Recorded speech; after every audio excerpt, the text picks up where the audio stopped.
Maître Achille Kapanga est notre premier invité. Bienvenue. Merci beaucoup, madame. Merci pour votre invitation. Vous êtes juriste et ancien maire de Béni. Alors, quelle est la situation actuelle dans cette partie du pays? Au fait, la situation générale à l'est du pays n'est pas bonne. Parce que si on doit seulement parler de Béni, en oubliant Lubero, Rutshuru, Walikale, Massissi, c'est qu'on se trompe. Même Milituri.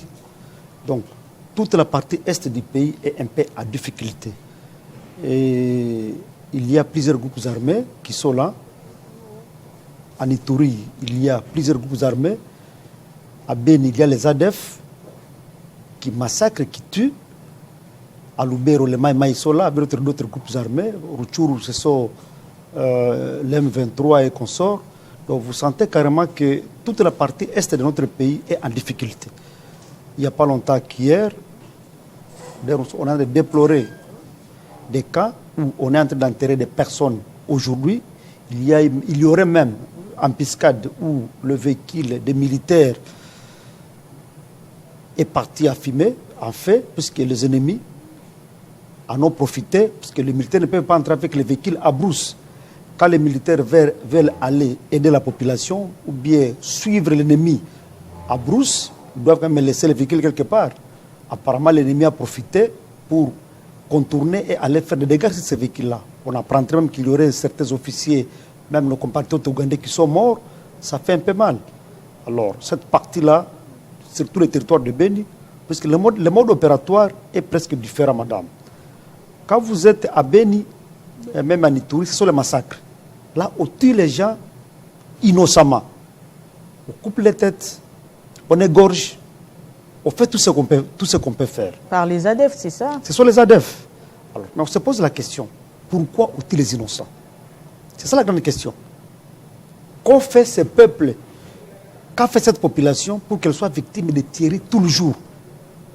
Pourquoi on doit tuer les innocents à Béni? Et ça a commencé bientôt 10 ans. Alors, voilà des questions qui interpellent. Et nous pensons que ce qui est important aujourd'hui, c'est que nous ne devons pas mettre tout sur la tête du chef de l'État. C'est là où on se trompe souvent. Nous avons des officiers qui ont été formés à travers le monde entier. Les uns en Israël, les autres au Maroc, en Égypte, aux États-Unis. On a beaucoup de techniciens d'état-major général qui existent dans notre pays. Nous pensons qu'il est grand temps pour que chaque officier mette à contribution ses prouesses, ses capacités, ses compétences. Là, ce sont là pour vous les pistes de solutions pour mettre fin à l'insécurité dans cette partie du pays? Oui, c'est parmi les interpellations, puisque quand nous disons que les causes ne sont pas bien comprises, c'est la guerre. Mais la guerre, oui. Mais pourquoi couper les têtes des innocents? Puisque les parties où on égorge les gens sont abandonnés. Ce n'est pas une guerre d'occupation, puisque quand vous venez vous tuer les gens abandonnent les milliers. Bon, des fois, on dit que c'est le cacao, les gens sont derrière le cacao, puisque le cacao est récent. Mais avant que le cacao ne soit là, on égorge toujours les gens. Voilà pourquoi nous devons chercher à comprendre pourquoi cela arrive. Et madame, là, j'avais développé trois dimensions. La première dimension, c'était la dimension internationale. Puisque quand vous allez très loin et cherchez à comprendre de quoi il s'agit, vous serez d'accord avec moi que depuis que l'AFDEL est entré dans notre pays, la paix est devenue une denrée très rare. Puisque l'AFDEL, avec M. Laurent Désiré Kabila, il a libéré la RDC, mais les gens qui l'ont accompagné avaient un agenda caché. Apparemment, c'est cet agenda caché-là qui continue à nous faire souffrir jusqu'à aujourd'hui. Parce qu'ils ont d'abord tué Mouzé lui-même, et aujourd'hui, maintenant, ils continuent à massacrer le peuple que Mouzé a laissé. C'est ça le danger. Donc, voilà pourquoi je disais qu'au niveau international, on doit comprendre quelque chose de très important. Le Rwanda attaque un petit pays, n'a pas de moyens pour financer une guerre contre un géant qui est la RDC, parce que la guerre coûte trop cher. Il faut des moyens logistiques, il faut plusieurs moyens pour engager une guerre. Voilà pourquoi les gens qui avaient accompagné Kagame à amener Kabila au pouvoir et Museveni, ce sont des multinationaux qui sont un peu en dehors, des multinationaux qui sont en dehors de notre pays, qui financent. Est-ce qu'ils n'ont jamais eu ce qu'ils cherchaient? Puisque je pense que Mouzé leur avait laissé le temps de faire ce qu'ils voulaient faire. Ils sont rentrés. Mais en dehors de ça, ils ne sont pas satisfaits. Voilà pourquoi je disais que la dimension internationale, c'était une façon de comprendre quelle est la lecture de la communauté internationale par rapport à la situation de notre pays? Parce que ce n'est pas normal que nous avons les ambassades ici, les représentants ici à Kinshasa, mais c'est comme si les ambassades là ne comprennent pas qu'il y a danger, qu'il y a des Vous sangs, des estimez innocents qui que coulent. la communauté internationale ne s'investit pas suffisamment pour le retour de la paix dans cette Moi, partie je du dois pays? le dire ainsi, le chef de l'État est allé toquer presque partout. On a suivi ses discours au niveau de la tribune des Nations Unies, il a presque tout dit, il a tout crié, il a tout démontré, il a cité Kagame à maintes reprises. Mais jusque-là, on n'a pas vu de sanctions. Mais est-ce que vous n'avez pas plutôt l'impression à un moment que les autorités ici à Kinshasa, parfois, ils oublient ce qui se passe là-bas à l'Est? Ils sont préoccupés par autre chose? C'est là la dimension nationale. Là, j'étais d'abord au niveau de la dimension internationale. Je dis que la communauté internationale doit comprendre qu'il y a des problèmes dans notre pays. Notre pays est membre quand même de l'ONU. Notre pays contribue aussi à la paix au monde. Notre oxygène, nous contribuons à beaucoup d'histoires. Pourquoi sacrifier le peuple congolais? La MONUSCO a fait 20 ans dans notre pays, mais elle n'a pas réussi à éradiquer des petits groupes armés avant même que le massacre arrive. Avec tout ce que la MONUSCO a fait comme logistique, il y avait quoi pour qu'on puisse éradiquer ces mal-là? Au cas où on dit MONUSCO voit la communauté internationale.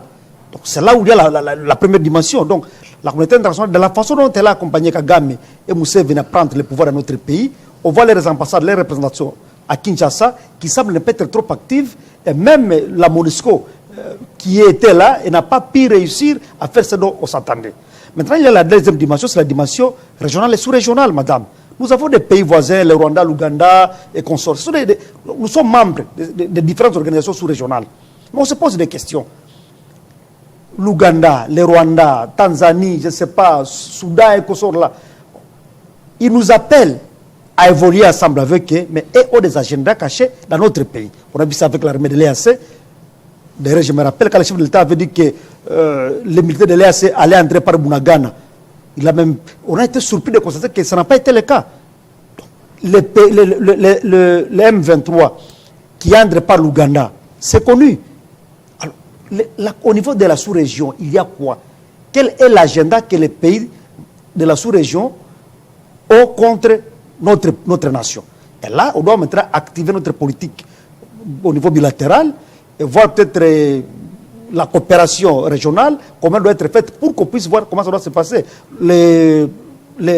L'Angola, il y a déjà eu combien de sessions en Angola? Combien d'accords signés avec l'Ouganda, avec le Rwanda? Mais ça n'a pas jusque-là produit un effet.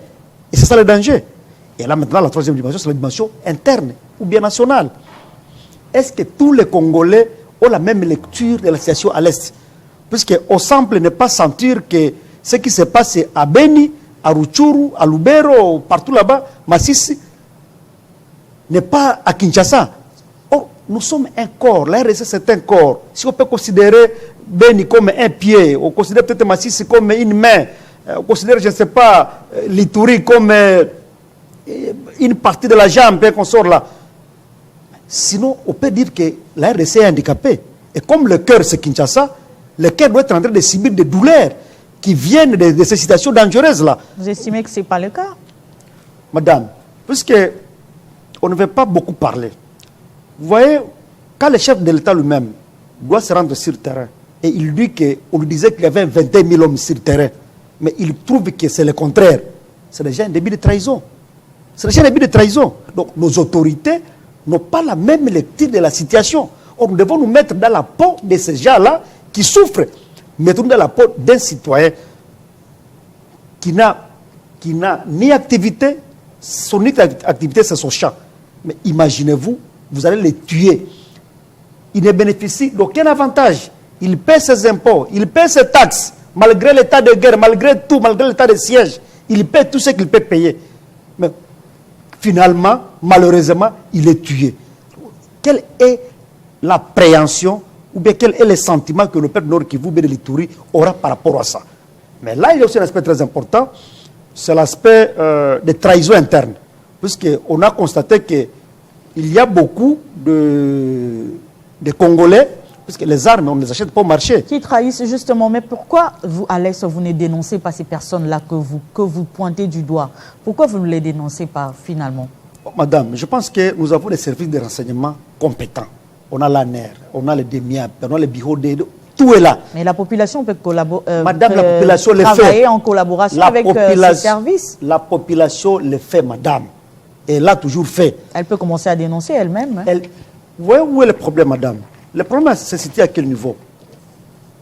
D'ailleurs, j'ai suivi, dernièrement, il y a un procès au niveau de la haute cour militaire, là où un général, ancien commandant 34e région militaire, est en train de comparaître. Vous savez, il faut que chacun fasse son travail. Parce que si nous pensons que c'est la population qui fera le travail de l'armée, nous nous trompons. Parce que chacun doit faire son travail. L'armée a été formée pour combattre. La population ne peut qu'accompagner l'armée. Accompagner l'armée, c'est faire quoi? C'est dénoncer, servir de pisteur, mais également payer ses taxes, ses impôts. Parce que si le militaire n'est pas payé, comment il ira combattre? Voilà pourquoi la population, elle, fait sa part. D'ailleurs, il faut que je le souligne, et j'insiste beaucoup. Il n'y a jamais une population, ou bien un peuple spécial, courageux, à féliciter comme le peuple du Nord Kivu et de l'Ituri. Un peuple qui est sous état de siège, qui est sous la guerre, mais la DGRNK fonctionne, la DGI fonctionne, toutes les institutions financières fonctionnent normalement. Le peuple continue à contribuer malgré la guerre. Ça, c'est un peuple exceptionnel. Si le peuple du Nord Kivu n'était pas exceptionnel, on a déjà fui. Mais il résiste, il continue à payer impôts et taxes. Il accompagne les militaires, il fait tout ce qu'il sait qu'on peut faire. C'est un peuple exceptionnel. Il faut maintenant que l'attention du gouvernement soit là-bas. Et par là, j'étais en train de dire, comme vous le disiez là-bas, qu'il y a des cas de trahison interne. Oui, partout il y a des cas là. Puisque vous savez très bien, avec le mixage et le brassage, notre armée a eu des résidus. Et jusque-là, on continue à purger, à extirper. Le travail là est en cours. Et nous pensons qu'après avoir extirpé, il y aura maintenant des vrais militaires qui peuvent faire, des vrais patriotes, comme les Wazalendo, les officiers qui ont le souci de faire mieux pour que le Congo soit là. Parce que, madame, imaginez-vous, ce n'est pas le chef de l'État qui ira à la ligne de front. Non. Lui, il gère la politique nationale du pays. Mais il a des officiers, il a le ministère de la Défense. Les Wazalendo que vous évoquez sont aussi reprochés d'indiscipline. Bon, madame, vous savez, quand il y a une situation confuse, comme celle qui est à l'Est, il faut d'abord remercier et encourager les Wazalendo là. Parce que leur engagement faisait défaut. Dans l'armée, il y a un principe, c'est la discipline. Alors, et puis notre principe, c'est qu'il n'y a jamais de mauvaises troupes, mais il n'y a que de mauvais chefs. Il faut les encadrer. Les Wazalendo n'ont pas besoin de beaucoup d'histoire, non. Leur doter de logistique, à manger, c'est tout. Ils sont prêts, ils le font. Aujourd'hui, d'ailleurs, si même le gouverneur de la province Nord qui vous l'a reconnu, c'est grâce aux efforts de Wazalendo qu'on est en train d'évoluer. Et ça, ce n'est pas négligé. Le Wazalendo avec l'armée, il faut un travail. Maintenant, au niveau de la hiérarchie, c'est là où il y a le problème. Et là, il faut que je parle clairement que l'auditeur général. Vous pensez que la collaboration se passe bien entre les Wazalendo et les FARDC? Il n'y a pas de problème? Depuis un certain temps, on a vraiment repris la ligne droite et la collaboration est étroite. Parce que jusque-là, on n'a pas appris un moindre incident entre Wazalendo et militaires. Non. Ils ont compris qu'ils ont le même objectif, chasser l'ennemi, mettre l'ennemi hors d'état de nuire. Et cet objectif-là, on le soutient. Et le peuple Nord Kivu soutient ça. Vous voyez, avant on parlait de maï, mais depuis un certain temps, les maï, on n'en parle presque plus. Tout maintenant, on a compris qu'il faut se liguer comme Wazalendo et faire quelque chose de positif. Et là, j'ai remercié, j'ai encouragé les deux dernières missions que le VP Mbemba a effectuées sur le terrain. Il a été à Ituri, il a été au Nord Kivu. On pense que ce qu'il est allé lancer comme message, il faut que ça soit suivi. C'est ça aussi le problème, madame, le suivi. L'autorité peut arriver, il a donné des orientations, il a laissé certaines décisions, mais le suivi et la mise en application, ça pose problème. Donc, on doit éviter de penser que la guerre de l'Est, c'est un truc où les gens doivent chercher l'argent. Parce que quand on doit aussi faire d'une guerre, peut-être un truc où on doit se taper de l'argent, c'est un peu compliqué aussi. Et c'est là où je disais qu'on doit avoir la même lecture. Il faut que Kinshasa sente que ce qui se passe à Beni, c'est à quelques mètres de Kinshasa. Le peuple de Beni a la même valeur, est le même citoyen comme celui de Kinshasa, comme tout Congolais qui est à l'étranger. Donc on doit considérer que ça fait mal à Beni, il faut qu'on y mette fin. Et celui qui doit mettre fin à ça, c'est ce qui est nos dirigeants. Rappelez-vous une histoire qu'on n'a pas oubliée, je me rappelle, c'était avec l'Assemblée nationale, quand on disait que même 60% des fonds sortis pour les opérations militaires faisaient l'objet d'opérations retour ici à Kinshasa. Toutes ces situations irrégulières-là, que je peux qualifier d'antivaleurs, comment peuvent-elles contribuer à mettre fin à la guerre?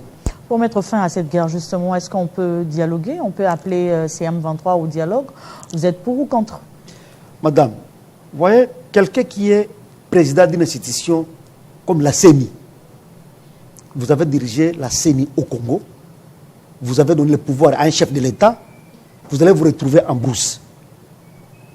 Est-ce que vous pouvez un peu vous imaginer ça, madame?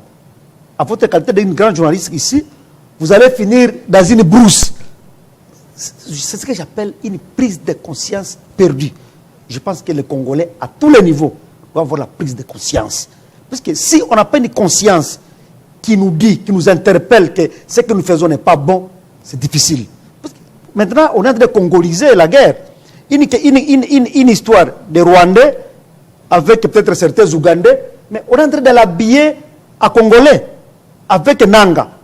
On dit quand une haute autorité vient s'allier, c'est que c'est déjà Congolais. Donc, évitons de donner une mauvaise couleur congolaise à une histoire qui ne nous appartient pas. Nanga ne sait pas acheter des armes, Nanga n'a pas fait la formation militaire, Nanga n'a pas recruté. Mais d'où viennent ces militaires? D'où viennent ces armements? Ça montre que Nanga est utilisé. Et là, je dois dire à mon frère Nanga qu'il doit faire attention puisqu'il n'est pas fort que Moussa Laurent Désiré Kabila. Nanga n'a pas fait l'armée, on l'a l'utiliser, mais il n'est pas regretté. Et nos officiers doivent maintenant comprendre que, comme il y a maintenant l'auditorat général qui est tout œil, toute oreille, et là, je suis d'appeler l'auditeur général, de doubler les efforts pour enquêter sur tous les cas de détournement, que ce soit des munitions, que ce soit des fonds et consorts. En tout cas, je demande à l'auditeur général d'instruire tous les auditeurs supérieurs à travers la République, en Ituri, au Nord Kivu, même les auditeurs de garnison, de doubler les efforts pour que tout officier qui se livre dans des actes qui ne cadrent pas avec, avec la loi ou bien l'ordre, qu'il soit arrêté. Ça peut décourager, c'est la dissuasion, madame. Parce que si on doit laisser les gens continuer à détourner, alors que les militaires sur le terrain continuent à pleurer, la guerre ne prendra jamais fin. Vous étiez maire de Beni. Quel est l'état d'esprit de cette population, notamment à Beni? Vous savez, Beni-Ville et Beni-Territoire, c'est comme l'œuf et son jaune, le blanc et le jaune de l'œuf. Beni-Ville, c'est le jaune de l'œuf, et Beni-Territoire, c'est le blanc. Parce que Beni-Ville se trouve au milieu. Avant, c'était toute une entité, c'était le territoire. Mais quand on a créé la ville, Beni est resté au milieu. Alors, le peuple du territoire et de la ville sont la même population. L'état d'esprit de la population aujourd'hui, c'est la déception, la désolation. Certains me crient à l'abandon. On pense qu'on les a abandonnés. Mais moi, je pense que je leur dis qu'ils ne sont pas abandonnés. Quand les militaires doivent accepter d'aller se sacrifier pour nous, nous n'avons autre chose qu'encourager ces militaires, les soutenir. Parce qu'on n'a pas des armées. La seule et unique armée que nous avons, ce sont nos FARDC. Et là, je pense que nous étions le chef d'état-major général des FARDC, qui nous suit à l'instant. Il doit comprendre que quand on l'a nommé là-bas, le peuple nord Kivu de l'Ituri a dit cette fois-ci nous avons un homme incombattant et bientôt nous allons respirer l'air de la paix et de la liberté. Voilà pourquoi je continue à l'interpeller afin qu'il puisse mettre les bouchées doubles. Le peuple de Beni, du nord Kivu de l'Ituri, a besoin de ses efforts. Et vous pensez que ce peuple peut espérer quelque chose du futur gouvernement? Bon, madame, le futur gouvernement ne va pas inventer des roues. Les lois existent, l'armée existe. Le futur gouvernement ne viendra pas inventer une nouvelle armée. L'armée existe. Ce qui est important, c'est faire quoi? C'est faire appliquer les lois. Et à la même occasion, je m'adresse au président Vital Kamerhe avec tous les députés nationaux que je salue, les coquilles députés Nord Kivu de l'Ituri, je les salue, je les encourage. Je pense que le président Vital Kamerhe doit comprendre que ces députés qui ont été accusés d'être dans les groupes armés, hein, il faut je vais revenir, madame. Cela. Je vais revenir. Mais je suis en train de demander au président Vital Kamerhe de comprendre que les yeux sont braqués sur lui. Il n'a pas d'armes, il n'ira pas sur le front, mais il doit avoir une politique parlementaire qui fera à ce que les officiers de notre pays, le ministre de la Défense, tous les services de renseignement et de sécurité soient forts. Être fort, c'est quoi? Être fort, c'est avoir des moyens de travail. Ce sont eux qui votent le budget. La loi sur la programmation militaire, elle est depuis tout ce temps. Il faut que la loi être appliquée, madame. Il y a déjà une loi qui existe. Mais est-ce que cette loi est en train d'être appliquée? Voilà pourquoi on attend le gouvernement de madame Soumila pour que le gouvernement soit là, qu'on commence d'abord à appliquer cette loi-là. Une fois cette loi est suivie et mise en application, soyez d'accord avec moi, madame, vous verrez les histoires changer. Mais si on doit être dans des théories, sans pratique, on sera entre les jours et la nuit. Voilà pourquoi mon interpellation est claire. Les lois qui ont été votées en faveur de l'armée doivent être mises en application. Et quand vous parliez des militaires, des députés des élus qui ont été accusés d'être dans les groupes armés. Là, c'est la fameuse phrase de Muzemboso, cher collègue qui était les groupes armés. Il en avait fait une question d'actualité. Moi, je lui avais même répondu. Il dit, Muzemboso, c'est bon.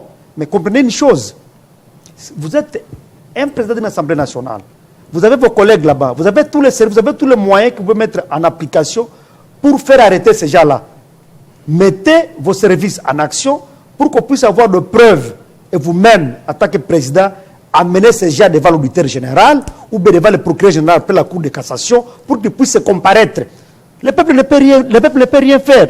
C'est vous, M. Mbosso, avec vos services, comme vous avez déjà de preuves qu'il y a certains de vos collègues qui sont cités dans telle ou telle autre situation dangereuse et malheureuse, je pense qu'il est très important de les interpeller et les mettre à disposition de la justice. J'ai vu certains cas, il y a eu certains députés qui avaient été arrêtés. Bon, ça ne suffit pas. Je pense qu'il faut qu'on y aille.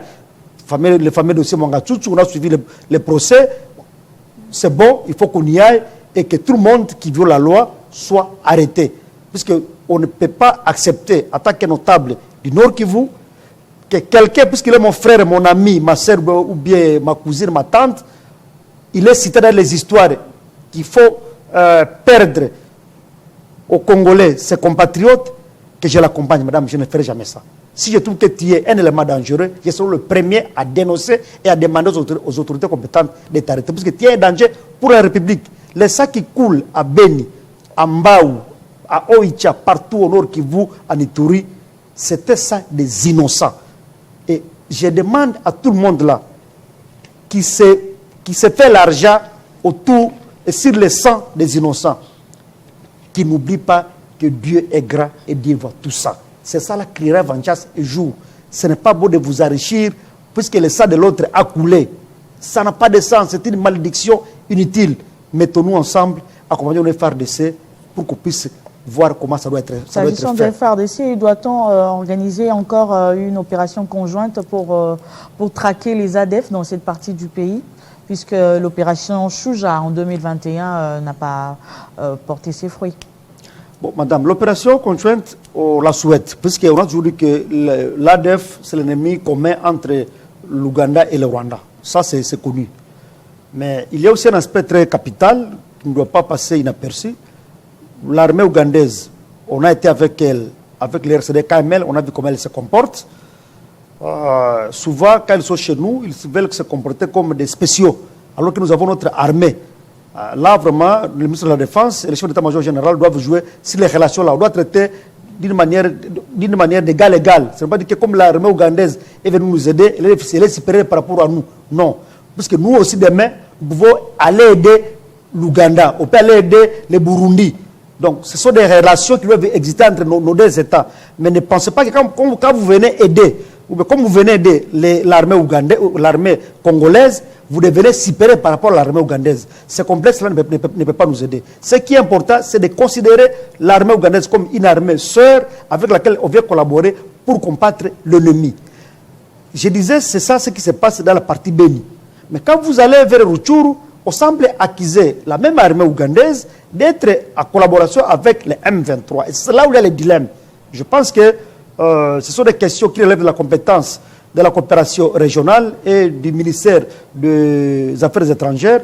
Il faudra qu'on voie comment lutter ou bien comment régler ces cas-là. Parce que tu ne peux pas être ici ami et là-bas ennemi. C'est aussi un danger. Les opérations conjointes, oui, on les encourage. Mais moi, je disais un jour que, comme c'est la partie entre l'Ituri et le Nord Kivu qui semble être problématique, il y a lieu qu'on mette l'ennemi en étau. Même si on n'est pas spécialiste en la matière, mais en tant qu'analyste, je pense que si une force venait de l'Ituri et une autre du Nord Kivu, il y a lieu qu'au niveau du Rumu, Mambasa, on peut mettre l'ennemi en étau et le mettre hors d'état de nuire. Avec Mamadou, paix à son âme, on a vu comment les opérations ont eu lieu, avec Baouma, paix à leurs âmes, c'est avec la même armée, la même FARDC. Elle n'a pas changé. Pourquoi ne pas reprendre le même élan, le même courage pour refaire les mêmes opérations? Je pense que Baouma n'était pas miraculé, Mamadou non plus, ce sont des officiers congolais comme tant d'autres. Ce qui est important aujourd'hui, si on peut les citer, parce qu'au moins eux ont laissé une histoire que tout le monde a pu apprécier. Et ce qui est important aujourd'hui pour nous, c'est de voir comment rééditer ces mêmes exploits. Et c'est facile, madame. Nos militaires sont forts. Ils sont prêts à tout. Ils sont prêts à tout. On les voit. Si on peut seulement leur donner les moyens. Éviter la trahison. Parce qu'il y a eu ces problèmes-là. Certains commandants de troupes qui étaient accusés de traître, ils sacrifiaient même les militaires. Donc, vous avez les militaires dans un mouroir. Vous qui commandez une opération, vous savez que l'ennemi est quelque part, mais vous envoyez les troupes pour aller périr dans des embuscades. Ce sont des attitudes que nous condamnons. Et nous répétons, madame, à Dusa, que le chef de l'État n'ira pas au front. Je demande à chaque officier qu'il use des connaissances et des compétences qu'il a acquises en fait de prouver au chef de l'État qu'il est un bon militaire. Des fois, quand un joueur fait des exploits au stade, même le coach est content. On peut considérer Fachi comme le coach et nos officiers, nos militaires comme des joueurs au stade. S'il faut des exploits, le coach sera très content. Donc il faut que nos militaires comprennent que le chef de l'État attend d'eux les exploits. Et quand ils vont faire des grands exploits, ils auront des primes et d'encouragement. C'est très important. Merci, Maître Achille Kapanga. Je rappelle que vous êtes ancien maire de Bénin. En tout cas, merci beaucoup, madame. Merci de me recevoir sur ce plateau. On va prendre le deuxième invité.